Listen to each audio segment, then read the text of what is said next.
The wind began its low song first, a soft whisper that rustled the last few dry leaves clinging to the old oak tree outside. Ilara looked up from her book, her gaze drifting to the window.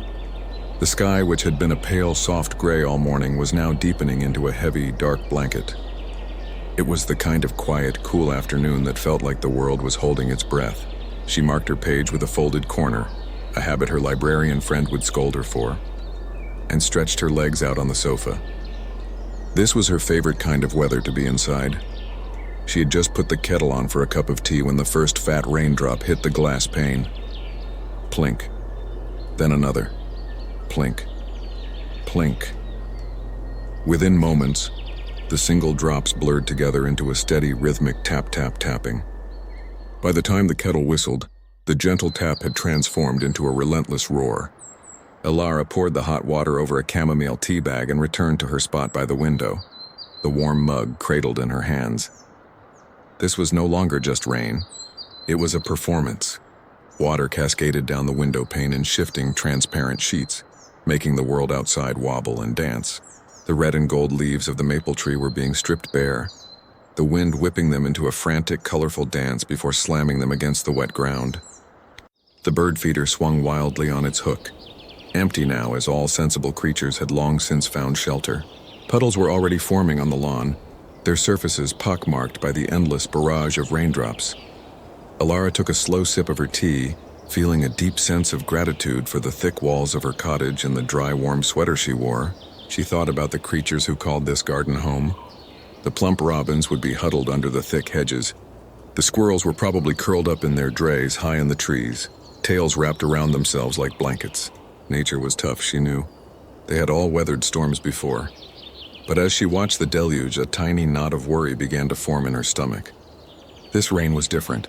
It was harsh and cold, the kind that soaked you to the bone in seconds and stole all your warmth. It was the first truly cold rain of the season, a sharp reminder that winter was not far away. Her eyes scanned the garden, following the stream of water that was now rushing along the stone path she had laid last spring. And that's when she saw it, a tiny, moving speck of brown. At first, she thought it was just a leaf tumbling in the flood. She blinked and leaned closer, her nose almost touching the cool glass. It wasn't a leaf. It was a living thing. A very, very small one. It was a field mouse, her breath caught in her throat. It was so small she wondered how she had even spotted it. It was no bigger than her thumb, a tiny, soggy lump of fur trying to navigate a world that had suddenly become a raging river. It was stumbling along the stone path, looking completely lost and disoriented. Its fur, which was probably soft and fluffy when dry, was now plastered flat against its body, making it look even more fragile and thin. It would take a few shaky steps, then stop, its whole body trembling violently from the cold and the wet. Ilara's heart felt like it was being squeezed. The mouse looked so helpless. It was far from the safety of the hedges, exposed on the open path with water swirling around its tiny feet.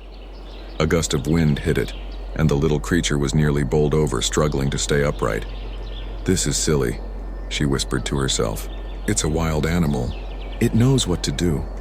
She tried to go back to her book, forcing her eyes down to the page, but the words blurred together. All she could see in her mind was the image of that tiny, shivering body. The rational part of her brain argued that nature had to run its course, that this was just part of life in the wild. But the other, louder part of her, the part that felt a deep connection to all living things, was screaming that this wasn't fair. This wasn't a predator-prey situation. This was a tiny soul being overwhelmed by a force of nature it couldn't possibly fight. What if it was a young mouse on its first autumn, not yet wise to the dangers of such a storm? What if its nest had been flooded? Her cottage, with its warmth and dryness, felt like a fortress of privilege in that moment. She looked at the mouse again.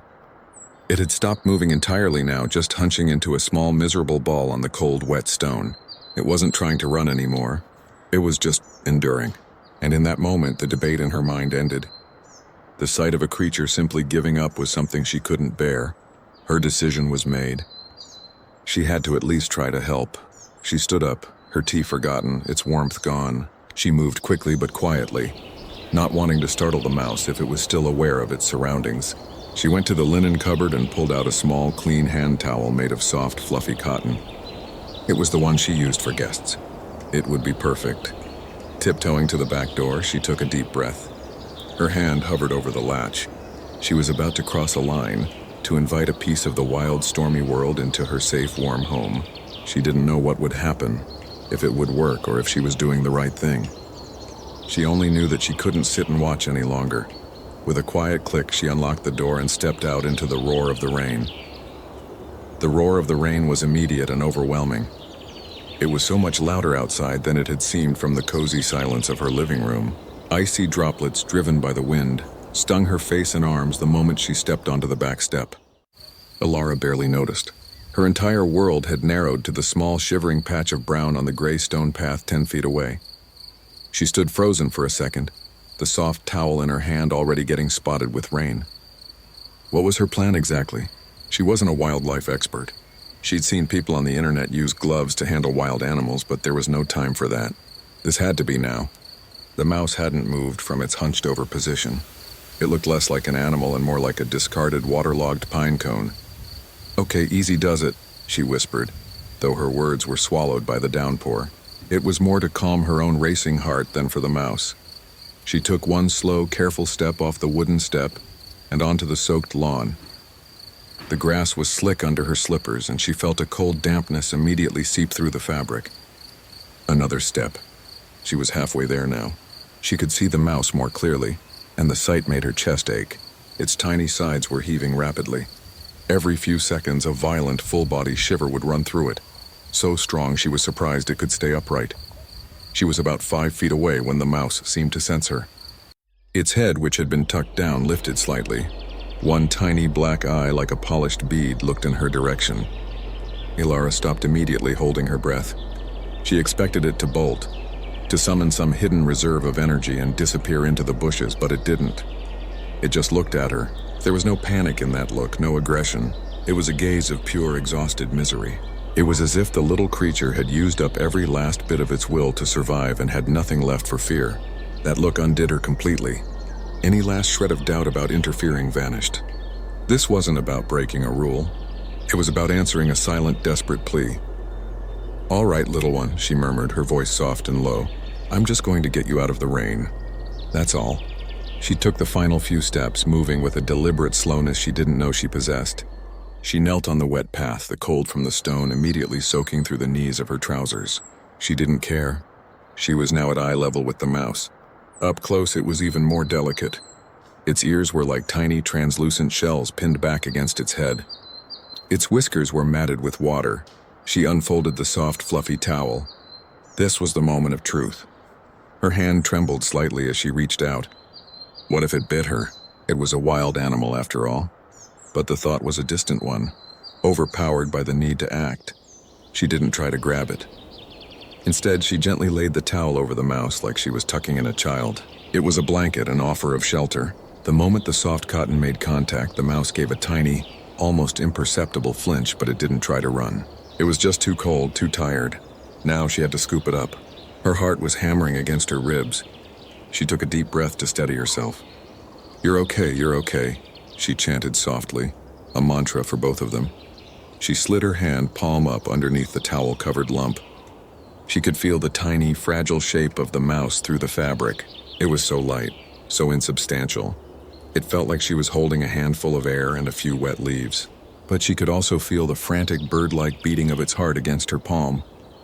The rapid, terrified rhythm was a stark contrast to its still exterior. Slowly, carefully, she lifted her hand, cradling the towel and the mouse within it.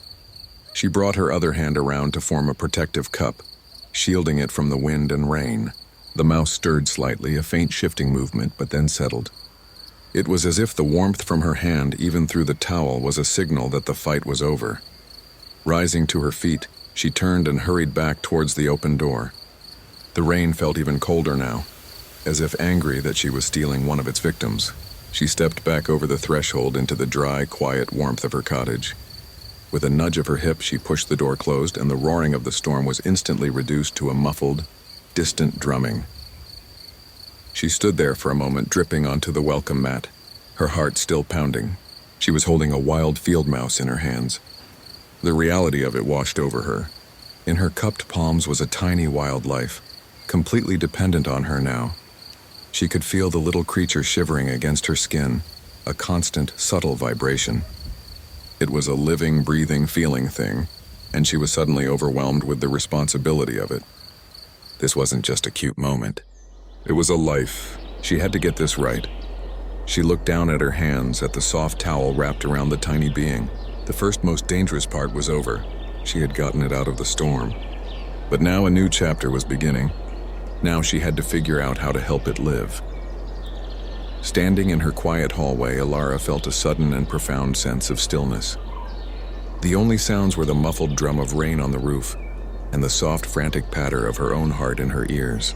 The world had shrunk to the space between her cupped hands. The tiny, damp weight in her palms was a secret, a responsibility that made her ordinary cottage feel suddenly sacred. She didn't dare move too quickly. The transition from the roaring, cold chaos outside to the warm, silent inside had to be as gentle as possible for her tiny guest. She could still feel the rapid, hummingbird-like shivers through the towel. The mouse wasn't just cold, it was in a state of shock. "Okay, little one," she whispered, her voice barely audible in the hush. "Let's get you sorted." Her mind raced, trying to remember anything useful. She'd seen a nature documentary once about rewarming animals.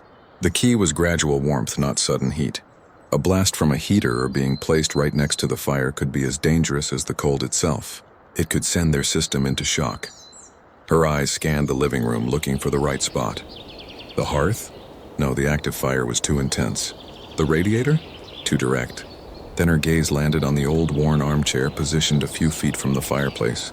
It was in a warm, draft-free corner, catching the ambient heat from the room without being in the direct line of fire. That was it. She moved slowly, as if walking on a tightrope, keeping her hands level and steady. She didn't want to jostle the fragile creature any more than necessary. She reached the armchair and carefully, with one hand, arranged a small cushion against its side. This would be the foundation. Now for a proper home. She needed a container. Her eyes darted around the room and landed on a small, empty cardboard box that had held a new pair of shoes. It was perfect, sturdy with low sides. She set it down on the cushion and, with some difficulty using only one hand, lined it with the softest, fluffiest towel she could find in a nearby basket. She created a little nest in the center, a deep, inviting well of fabric. This was the moment. She had to transfer the mouse from the damp towel in her hands to this new, dry sanctuary. This was where she feared it might panic. What if it tried to leap out and got lost in her house? The thought was terrifying. She took a deep, calming breath. "Just a little move now," she cooed, her tone soft and rhythmic. "You're safe here, nice and dry." With painstaking slowness, she brought her cupped hands over the box. She didn't tip them. Instead, she gently lowered the entire bundle, towel and mouse, into the center of the nest. The damp towel was now a problem. It would keep the cold trapped against its skin. She had to remove it. This was the most delicate part. With the very tips of her fingers, she began to slowly peel back the layers of the wet towel. She felt the mouse stir, a tiny, nervous shift. She paused, letting it settle. "It's just me," she whispered. "Almost done." She folded the towel back, revealing the mouse. It lay there, curled in a tight, wet ball, its fur still plastered dark and slick to its body. It looked so small and vulnerable against the bright white of the new, dry towel. It didn't try to run. It just lifted its head a fraction, its shiny black eyes blinking slowly, taking in the strange, towering world of this giant who had plucked it from the storm. Seeing it like that, so exposed, Alara's heart swelled with a protective ache that was almost physical. She quickly but gently arranged the dry towel around it, not covering it completely, but creating soft walls to make it feel secure and hidden. She didn't want to smother it, just to offer a sense of shelter. She took a step back, finally releasing the breath she felt like she'd been holding for minutes. She looked at the little box. The mouse was just a small, dark shape nestled in a field of white. It was safe. It was dry. For now, that was enough, but the vigil was just beginning. She pulled a footstool over and sat down, close enough to watch but far enough to not be intimidating. She wrapped her arms around her knees and just looked. The initial adrenaline was fading, replaced by a quiet, watchful calm. The room was warm. The fire crackled softly, and the rain continued its gentle tap-tap-tapping on the window. It was a scene of perfect peace, and right in the center of it was a tiny wild heart, Slowly, she hoped, learning to beat without fear again. She didn't know how long she sat there, barely moving. She watched the tiny sides of the mouse rise and fall with its breathing. The violent, whole-body shivers were beginning to subside, replaced by a finer, more subtle trembling. It was a good sign. It was warming up. A thought, practical and sudden, cut through her observation. It must be hungry. It must be thirsty. It had just been through a tremendous ordeal. But what does a field mouse eat? And how on earth was she supposed to offer it anything without scaring it to death? The rescue was over. The next challenge, caring for this wild soul, was just beginning. But for this moment, sitting in the quiet warmth of her living room, watching over the tiny life she had brought in from the storm, Ilara felt a deep, profound sense of rightness. Whatever came next, she would figure it out. The quiet in the room felt heavy now, filled with a new kind of purpose. Ilara sat on her footstool, her gaze fixed on the small cardboard box. The mouse was no longer a shivering lump. It had begun to move. It was a subtle shift at first, just the slow uncurling of its tightly wound body. Then a tiny pink nose twitched at the air, sniffing cautiously. Ilara held her breath, fascinated. It was the first sign of real life, of returning awareness. The mouse's head lifted, and those bright bead-like eyes, which had been glazed with exhaustion, now began to take in its surroundings. It looked at the white, fluffy walls of its towel nest, then up at the high cardboard sides of the box. It seemed confused, but not panicked. It was assessing, learning. A wave of relief washed over her so strongly she felt a little lightheaded. It was warming up. It was going to be okay. But the relief was quickly followed by a fresh wave of anxiety. The immediate danger of the cold was passing, but now it needed fuel. It needed water. Its little body had to be drained from the effort of simply staying alive out in that storm. "What do you eat?" she whispered aloud, the sound of her own voice strange in the quiet room. She stood up slowly, not wanting to make any sudden movements that would startle the creature. The mouse paused its sniffing and looked in her direction, but didn't dart away. It just watched her, its head tilted. That simple act of observation felt like a tiny thread of trust being spun between them. She tiptoed out of the living room and into her small kitchen. Her mind was a blank. Birdseed? She had a bag of that for the feeder, but was that right for a mouse? She didn't know. She felt a pang of frustration at her own ignorance. She should have looked this up before, but there had been no time. She opened her pantry, her eyes scanning the shelves. Beans, rice, pasta. Nothing seemed right. Then her gaze landed on a bag of unsalted shell-on sunflower seeds tucked away for a recipe she'd never made. Seeds, that had to be good, right? They were natural, not processed. She grabbed the bag, next water. She couldn't just put a bowl in there. The mouse was so small it could easily fall in and get chilled again or even drown. She needed something tiny. She pulled open a kitchen drawer, rummaging through its chaotic contents. Spatulas, whisks, bottle openers, and then she saw it. A tiny plastic cap from a small bottle of flavoring extract. It was the perfect size, no bigger than a large button. She took the cap and the bag of seeds and went back to the living room, moving as quietly as she could. She peeked over the edge of the box. The mouse was now sitting up, hunched but alert. It was actively cleaning one of its front paws, dragging it over its face and whiskers in a quick, efficient motion. It was grooming itself. The sight was incredibly endearing. It was trying to return to a state of normalcy, to put its soggy world back in order. Ilara's heart melted. She had to be careful not to ruin this progress. She placed the sunflower seed bag and the bottle cap on the floor and went back to the kitchen for water. She filled the tiny cap carefully, not to the brim, just enough to provide a drink. Carrying it back without spilling a drop required all her concentration. Now for the tricky part, placing the offerings in the box. She knew she couldn't just reach in. Her hand, so massive compared to the mouse, would look like a predator swooping down from the sky. She needed a different way. She found a small, flat piece of cardboard from the shoebox packaging. It would be her makeshift tray. She placed a single, plump sunflower seed and the tiny water cap onto it. Then she slowly lowered the cardboard into the box, setting it down gently in a far corner, away from the mouse's nest. The mouse froze mid-groom, its whole body going still. It watched the intruding cardboard with intense focus, every muscle tense. Ilara immediately pulled her hand back and sat down on the footstool, making herself as small and non-threatening as possible. For a long minute, Nothing happened. The mouse remained statue still, its instincts screaming at it to be wary. Ilara didn't move a muscle. She understood. This was the mouse's decision to make. She had provided the option. It had to choose to take it. Then the tension seemed to leak out of its tiny frame. Its nose began to twitch again, faster this time. It had caught a scent. The rich, oily smell of the sunflower seed was drifting across the box. It was a smell of food, of energy, of life. It took one hesitant step forward. Then another. It moved with a delicate, high-stepping gait, its tiny claws making no sound on the soft towel. It approached the cardboard platform not in a straight line, but in a series of cautious zigzag movements, stopping frequently to look around and listen. Finally, it reached the seed. It sniffed it, its whiskers brushing against the hard shell. It paused as if giving one last check for danger.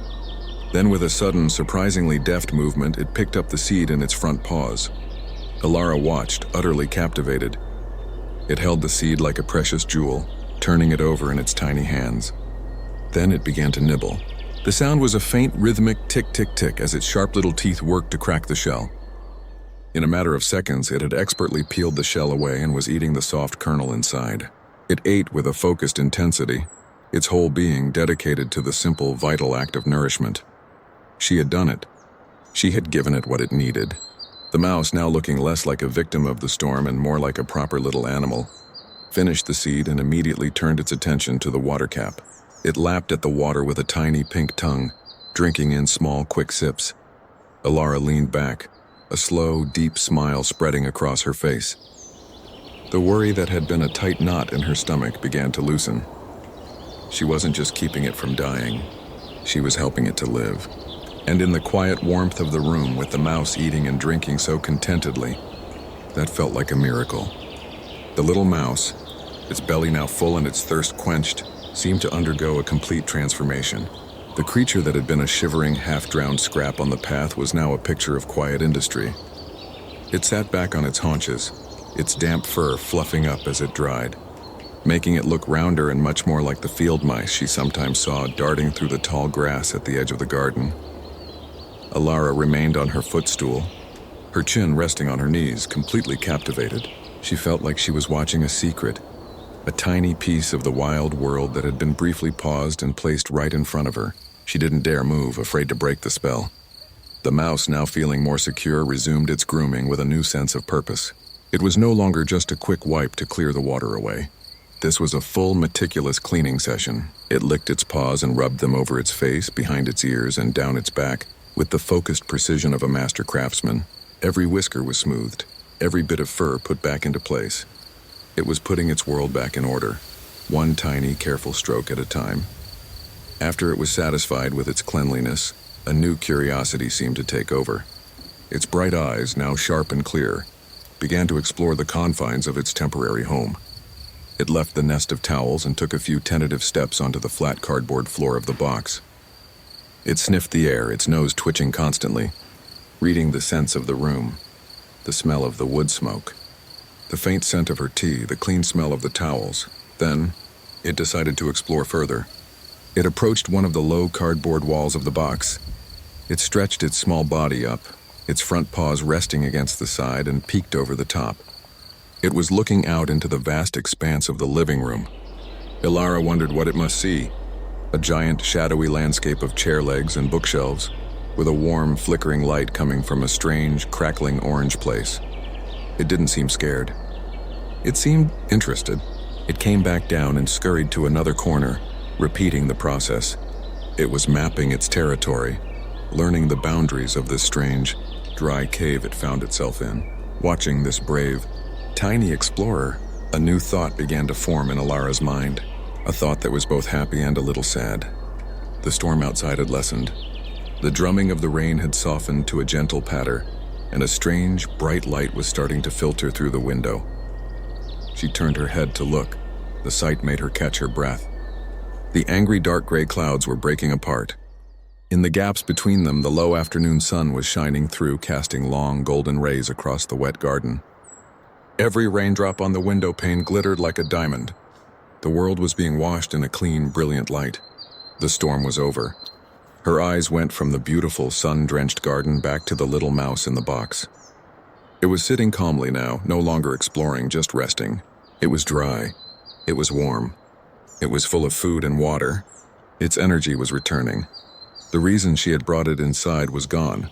The knot of worry returned to her stomach. But it was a different kind of worry now. It wasn't about whether it would live or die. It was about what happened next. She had given it shelter, but this box was not its home. Its home was out there in the garden, under the lavender bush, or in a burrow under the old oak tree. It had a life, a mouse life, full of things she couldn't understand. Other mice passed through the grass, secret stashes of food. Keeping it any longer wouldn't be a rescue. It would be a captivity. This wild, curious spirit didn't belong in a cardboard box, no matter how soft the towels were.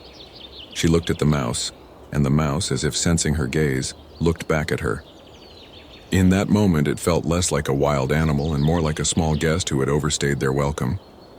And they both knew it was time to say goodbye. The quiet happiness she had felt watching it eat was now mixed with the bittersweet feeling of an impending farewell. She had done what she set out to do. She had saved its life. And now, the final, most important part of the rescue was to give that life back to it, to return it to the world where it belonged. She knew what she had to do. The sun was out. The stone path would be steaming, the leaves glittering. It was time to open the door. The decision was made, but her heart felt heavy. Ilara sat for a few moments longer, just watching. The mouse was now sitting perfectly still, no longer cleaning or exploring. It was simply being. It seemed to sense the shift in the air, the change in the light, the quiet conclusion that had settled in the room. The gentle patter of rain had completely stopped, replaced by the cheerful, musical dripping of water from the leaves outside. A bright golden beam of late afternoon sun cut across the room, lighting up dust motes dancing in the air and landing directly on the arm of the chair next to the box. The world was fresh and new, and it was calling its tiny citizen home. "Okay," Ilara said softly, her voice firm with resolve. "It's time." She stood up, her joints protesting a little from having sat so still for so long. She approached the box slowly, not wanting to startle the little creature. The mouse watched her, its dark eyes following her every move. There was a calmness in its gaze now, a quiet understanding that felt deeper than animal instinct. She knew she couldn't just carry the open box outside. A sudden gust of wind, the sight of a bird overhead. It could panic and jump, and she might lose it in a place that wasn't safe. She needed to cover the box to make a dark, secure cave for the short journey. She found a light, breathable cloth, a clean cotton napkin, and gently draped it over the top of the box, tucking the edges loosely around the sides. The inside would go dark, making the mouse feel hidden and safe. She paused, her hands on the box. This was it, the last moments of this strange, quiet friendship. She took a deep breath, feeling the significance of the moment. She was about to close a chapter on one of the most tender afternoons she could remember. Carefully, she slid her hands under the box. It was so light. The tiny weight inside was barely noticeable, but the responsibility felt immense. She lifted it, holding it level and steady, and began the slow walk from the living room, through the hallway, and back to the kitchen door. The cottage seemed different on this return journey. It was no longer a fortress against the storm, but a way station, a temporary harbor. She had done her job. The shelter it had provided was no longer needed. She stopped at the back door, her hand hovering over the handle. She peered through the glass pane. The garden was breathtaking. The low sun cast long, deep shadows, making every wet surface, every leaf, every blade of grass, every stone on the path glow with an intense liquid light. Steam was beginning to rise from the warm earth, creating a faint magical mist. The air would be fresh and cool, smelling of damp soil and wet leaves. This was the world she was returning it to. A clean, washed world full of danger, yes, but also full of life and freedom. She had to choose the right spot. Not the open path where she had found it. It needed cover, a place where it could get its bearings without feeling exposed. Her eyes scanned the garden and landed on the large, sprawling lavender bush near the back fence. Its woody stems and thick, silvery leaves had created a dense, sheltered space underneath, protected from the sky and from watching eyes. It was dry under there. It was perfect. She unlocked the door and pushed it open with her hip. The air that rushed in was cool and carried the incredible fresh scent of the world after a rain. It was the smell of renewal, She stepped outside. Her slippers were immediately soaked by the wet grass, but she didn't mind. She walked carefully across the lawn, her focus entirely on the box in her hands, on the tiny life trusting her with its final journey. She reached the lavender bush. The air around it was fragrant, the smell of the lavender released by the rain. She knelt down, the dampness immediately seeping through the knees of her trousers just as it had hours before during the rescue. It felt like a circle was being completed. This was the moment. The release. Her throat felt tight. She had grown so used to its presence, to the quiet joy of watching over it. Letting go was harder than she had imagined. She positioned the box on the ground, its open side facing the dark, safe space under the bush. She took one last, deep breath. "All right, my little friend," she whispered, her voice thick with emotion. "This is your stop." With a gentle hand, she lifted the cloth covering the box. The cloth came away, letting the golden afternoon light flood into the box. The mouse, which had been sitting calmly in its soft towel nest, blinked. Its world had changed again, from the warm, dim quiet of the cottage to the bright, fresh, and noisy world of the garden. For a long moment, nothing happened. The mouse didn't move. It simply sat there, its little body tense, its nose working overtime. It was processing 1,000 new smells all at once. The wet earth, the sharp scent of the lavender, the damp wood of the fence, the distant smell of the forest. These were not the smells of a cardboard box and dry towels. These were the smells of home. Ilara stayed perfectly still, kneeling on the damp ground. Her heart was beating a nervous rhythm against her ribs. What if it was too scared to leave? What if it had gotten too used to the safety of the box and didn't want to go back to the wild? She held her breath, her eyes fixed on the tiny creature. The mouse took one hesitant step forward, then another. It moved to the very edge of the box where the cardboard met the world. It paused there on the threshold between the life she had given it and the life it was born for. It peered out into the space under the lavender bush, a world of deep shadows and tangled roots. Then, it did something that surprised her. Instead of bolting for the darkness immediately, it lifted its head and looked directly at her. It wasn't a frightened glance. It wasn't the exhausted, miserable look from the storm. This was different. It turned its whole head, its bright black eyes meeting hers. It held her gaze for 2, maybe 3 full seconds. In that moment, the size difference between them, the giant and the tiny, seemed to disappear. It was just 2 living creatures connected by a shared experience. It felt like a thank you. It felt like a goodbye. Ilara felt a lump form in her throat and her eyes stung with sudden, unexpected tears. She didn't speak.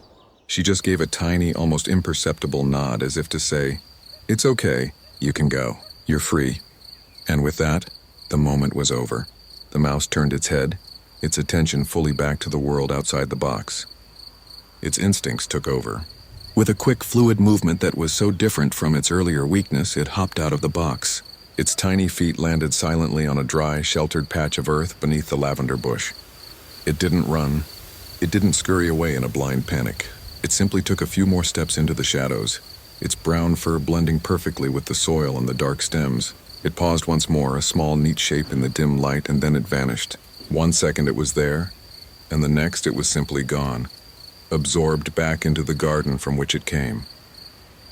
Ilara stayed kneeling for a long time, staring at the empty space where the mouse had disappeared.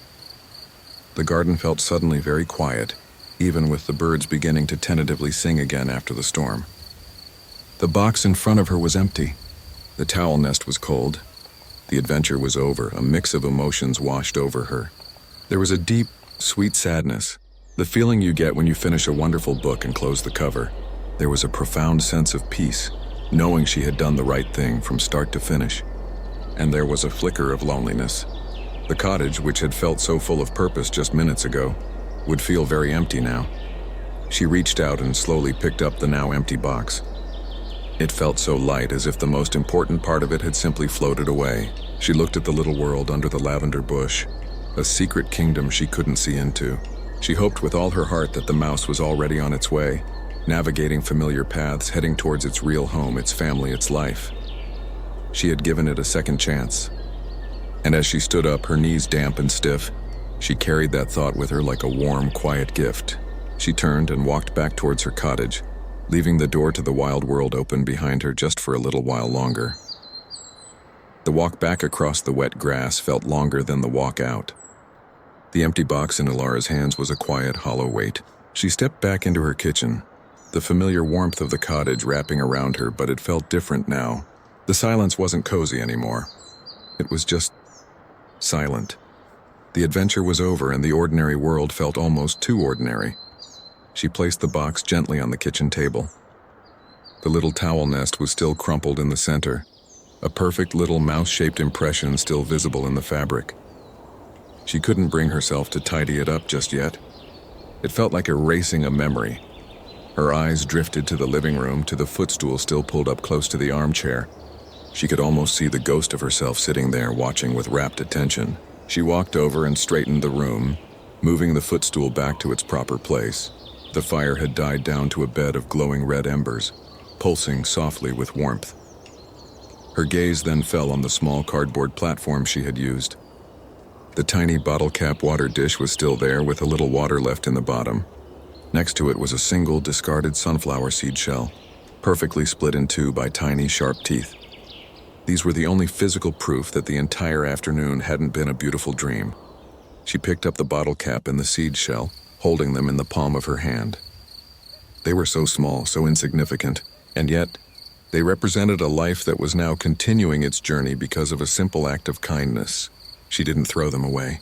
Instead, she placed the empty seed shell on her windowsill, a tiny, natural souvenir of a day she knew she would never forget. The cottage was clean again, everything back in its place. But Ilara felt restless. She made herself a fresh cup of tea, but the ritual felt empty. Her mind was still outside under the lavender bush, wondering where the little mouse was now. Was it safe? Was it still making its way home? Had it found others of its kind? She found herself standing at the back door, looking out at the twilight garden. The sun was almost down, painting the sky in shades of orange and purple. The world was bathed in a deep blue light. The dripping had stopped, and a deep, peaceful quiet had settled over everything.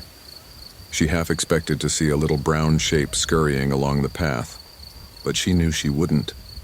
That wasn't how this story worked. The mouse was part of the hidden world again, a world of rustling leaves and secret burrows, a world she was not meant to see. A soft smile finally touched her lips. The sadness was still there, but it was being replaced by something else, a deep, glowing contentment. She had been given a rare gift. She had been allowed to step into the story of a wild creature, not as a predator or a disruptor, but as a helper.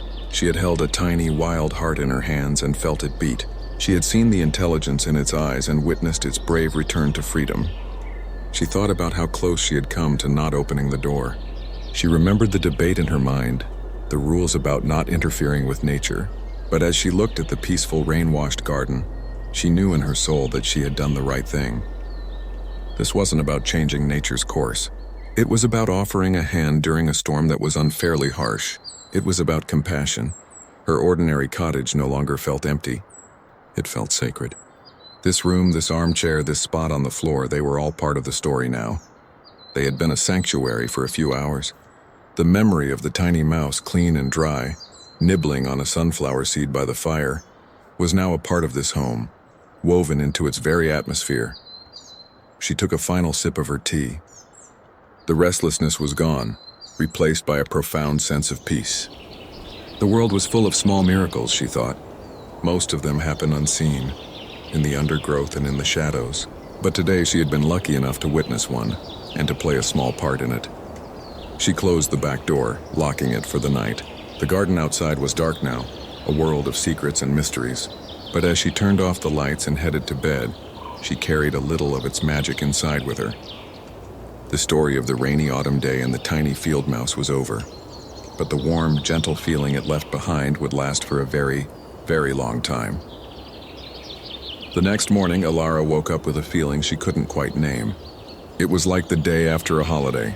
A little flat, a little quiet, with the exciting event now just a memory.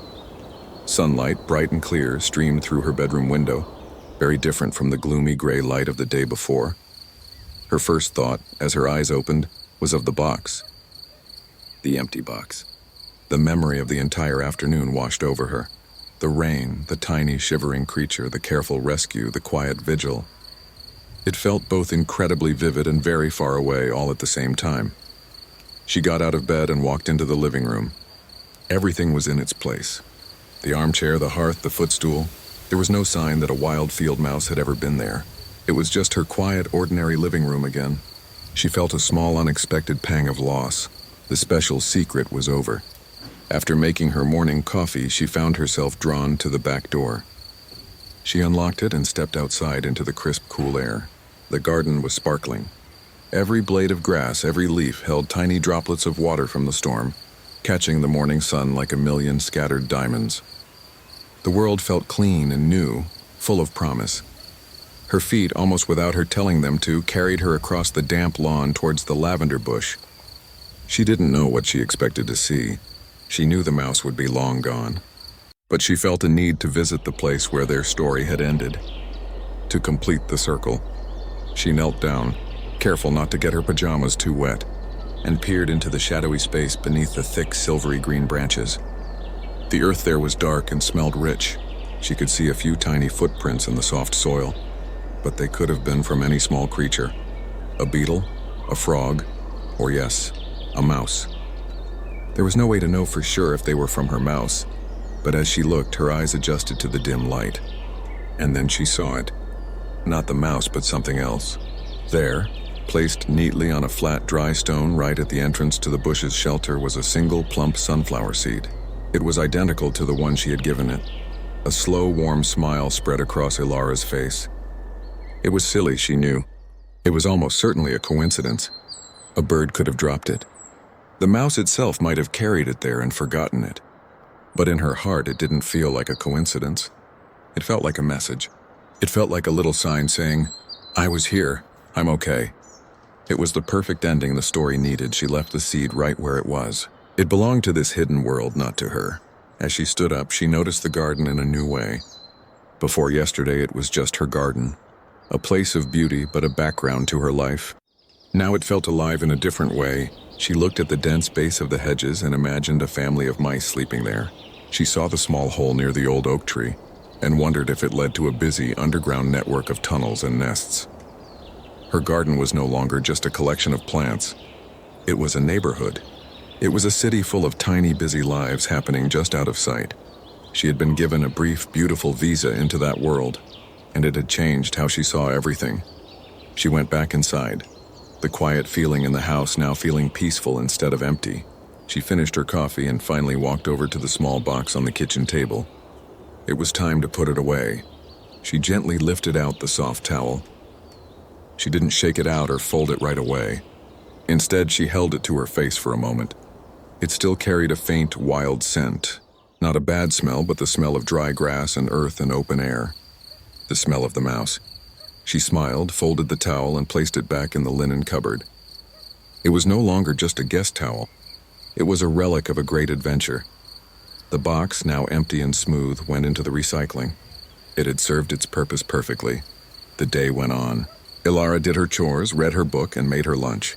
It was a normal day, but every so often, she would glance out the window at the lavender bush, and that warm, happy feeling would bubble up inside her again. She had made a difference, no matter how small, to one tiny life, and in return, that tiny life had given her a story she would carry forever. A story not of drama, but of quiet kindness, of a shared moment between two very different creatures on a rainy autumn day. And she knew without a doubt that it was one of the most important stories of her life. Life, as it always does, slowly returned to its normal rhythm. The memory of the mouse, once so bright and vivid in the front of Ilara's mind, began to soften around the edges, like a well-loved photograph. It was no longer something she actively thought about every hour, but it settled deep inside her, becoming a part of her. A week passed. The autumn days grew shorter and crisper. The last of the golden leaves clung to the branches, and the air smelled of wood smoke and decaying apples. Ilara was in her kitchen, washing the lunch dishes and looking out the window, her hands deep in the warm, soapy water. Her gaze was absent, just watching the wind tug at the last few leaves on the maple tree. And then a movement. Not a blowing leaf, but a purposeful, darting motion along the stone path at the far end of the garden. She stopped, her hands still in the water, and leaned forward, her breath catching slightly. It was a field mouse. It was small and brown with a sleek, healthy coat, scurrying along the edge of the path before disappearing under the thick cover of the herb garden. Her heart gave a little jump. Was it him? Was it her mouse? The rational part of her brain knew it was impossible to tell. There were probably many field mice in the garden. This one looked just like any other, but the hopeful, sentimental part of her heart didn't care. She chose to believe it was. She chose to believe that this healthy, busy little creature, so full of life and purpose, was the same one she had held, shivering and half drowned in her hands. A slow, deep smile spread across her face. A smile that started in her heart and reached all the way to her eyes. It was a smile of pure, uncomplicated joy. He was okay. He was more than okay. He was thriving. He was living his perfect mouse life, gathering seeds, exploring his territory, doing all the things a field mouse is meant to do. She didn't feel a need to go outside or get a closer look. In fact, she felt the opposite. She felt a deep respect for his world and his space. She had been allowed in once during an emergency, but that pass had expired. This was his life now, and she was happy just to be a distant, friendly witness. She finished the dishes, and the simple chore felt light and pleasant. The sighting of the mouse, her mouse as she would always think of him, felt like the final period at the end of a beautiful sentence. The story was truly complete. Later that afternoon, she was putting away some gardening tools in the shed. As she reached for a trowel on a high shelf, she accidentally knocked a small, half-empty bag of wild birdseed to the floor.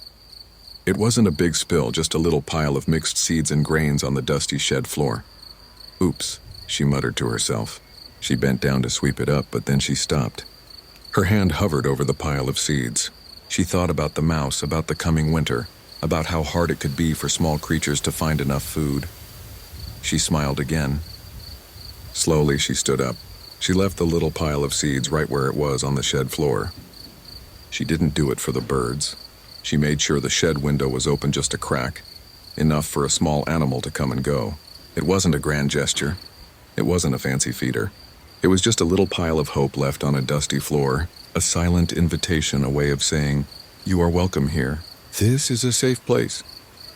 It was her way of acknowledging the connection without ever trying to touch it again. She would never know if he found the seeds. She would probably never see him in the shed. And that was perfectly fine.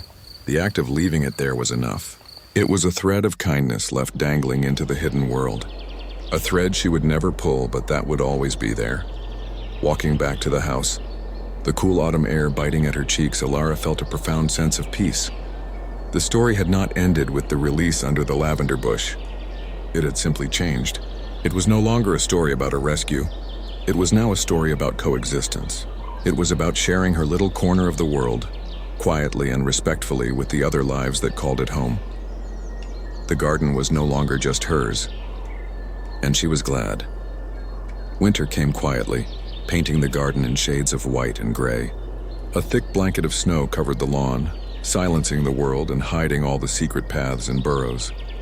Alara spent most of her time indoors, watching from her window as the world slept. The memory of the stormy autumn day felt like a story from another lifetime, a warm dream in the heart of the cold. One evening, she was building a fire in the hearth. The room was dark except for one lamp, and frost was etching delicate patterns on the window panes. As she crumpled an old newspaper to use as kindling, a small brown object fell out from between the pages and landed softly on the rug. It was the sunflower seed shell. She had completely forgotten about it. She had placed it on the windowsill that day, and it must have been brushed into a stack of papers during her cleaning.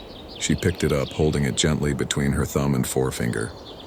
It was so light, so fragile, the two perfect halves split open by those tiny, determined teeth. Sitting back on her heels, she rolled the empty shell in her palm. It wasn't just trash. It was a tiny artifact, a proof of a miracle. In that moment, the whole afternoon came rushing back to her with perfect clarity. The sound of the rain, the feel of the tiny, wet body in her hands, the sight of it grooming its whiskers by the fire. She looked around her quiet living room. It was the same room, but it felt different because she was different. That single act of kindness had changed something in her. It had softened the edges of her world. She realized that the greatest gifts we receive often come from the times we give without expecting anything in return. The mouse had given her more than she had given it. He had given her a story, not a story of great adventure or danger, but a story of gentle courage and quiet connection. He had reminded her that the world is full of small, beating hearts, each with their own struggles and their own right to live. He had shown her that bravery isn't just for giants and heroes. It is also for the very small in a very big world. She didn't need to see him again to know he was out there. In her mind, he was under the snow, in a warm nest lined with grass and leaves, surrounded by his family. He was living the life she had helped to save. And that was enough. That was everything. She placed the little seed shell carefully on the mantelpiece, next to a small, smooth stone she had found on a beach years ago. It had earned its place there. It was a treasure. The fire caught, the flames leaping to life and filling the room with a dancing orange light. Ilara smiled, a deep, contented smile that held both the memory of the rain and the warmth of the fire. The story was over, but its meaning was now a part of her, woven into the fabric of her life like a golden thread. It was a reminder that on a gray, rainy day, a simple act of compassion can create a light that lasts forever. And outside, under the silent, watchful stars, the garden slept, keeping all its secrets safe until spring.